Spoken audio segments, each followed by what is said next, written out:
प्राचीन रोमन साम्राज्य के मंदिर एक बार खंडित हुए और फिर कभी दोबारा खड़े ना हो सके।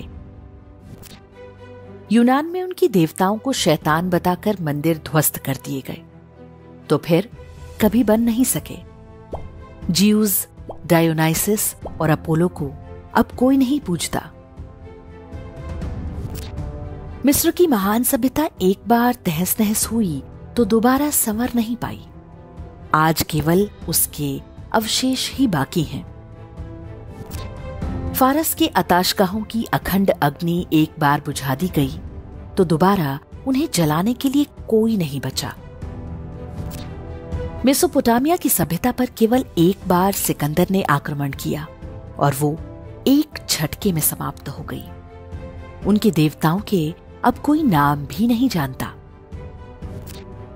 संसार की समस्त प्राचीनतम सभ्यताओं पर हुए सारे बर्बर आक्रमणों को मिला दें, उससे भी अधिक आक्रमण अकेले काशी पर हुए। लेकिन काशी बार बार उठ खड़ी हुई। असभ्य और बर्बर आक्रमणकारियों के हर चिन्ह को साफ करके काशी प्रकाशमय हो उठी। आज भी हर ओर हर हर महादेव की गूंज है।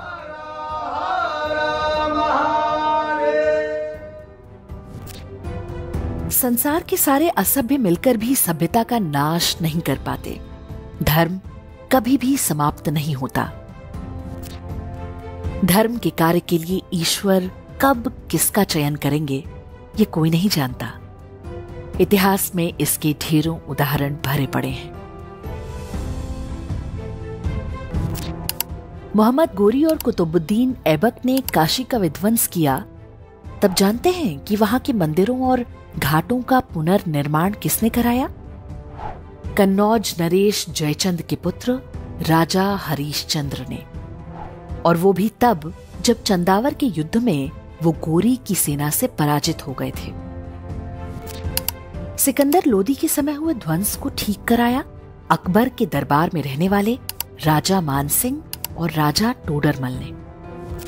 राजनीतिक कारणों से लोग भले 1000 टुकड़ों में टूट जाएं, महादेव की शरण में आकर सभी एक हो जाते हैं। क्या ब्राह्मण, क्या क्षत्रिय, क्या यादव, क्या गुर्जर, क्या वैश्य।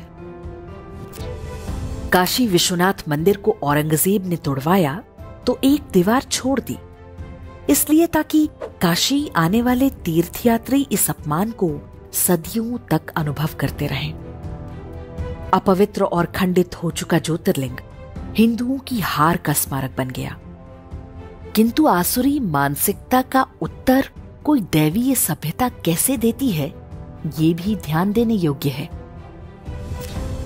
औरंगजेब द्वारा कराए ध्वंस के लगभग 100 वर्ष बाद जब राजमाता अहिल्याबाई होलकर ने मंदिर का निर्माण किया, तो उसके कुछ दिनों बाद ही महाराजा रणजीत सिंह जी ने मंदिर के दोनों शिखरों को सोने से मढ़वा दिया।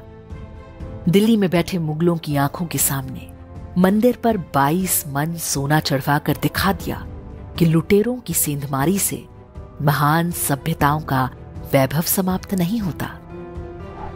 तोड़ने वाले समाप्त हो जाते हैं, रचने वाले समाप्त नहीं होते।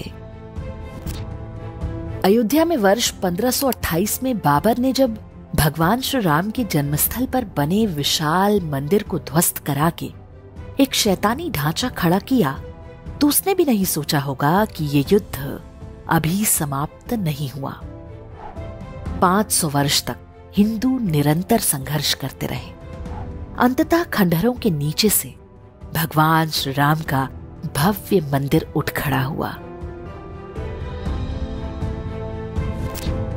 हमारा ये संघर्ष न आज आरंभ हुआ है, न अभी इसका अंत है। सोमनाथ से जो क्रम आरंभ हुआ है वो अयोध्या, काशी या मथुरा पर ही थमने वाला नहीं है। सनातन सभ्यता के हर प्रतीक को हमें वापस लेना है। ये प्रण 1 अरब हिंदुओं को अपने हृदय में बिठाना होगा। ये विश्वास बनाए रखना होगा कि एक दिन शारदा पीठ, मुल्तान, कटासराज और हिंगलाज माता से लेकर ढाकेश्वरी तक की बारी आएगी। कुछ सपने हम अपनी आंखों से सच होते देखेंगे और बहुत कुछ अपनी आने वाली पीढ़ियों के हृदय में बिठा कर जाएंगे। प्रण करें कि अखंड हिंदू राष्ट्र एक दिन साकार होगा। ये हमारा सौभाग्य होगा कि इस नव निर्माण की नींव में एक ईंट हम भी हैं।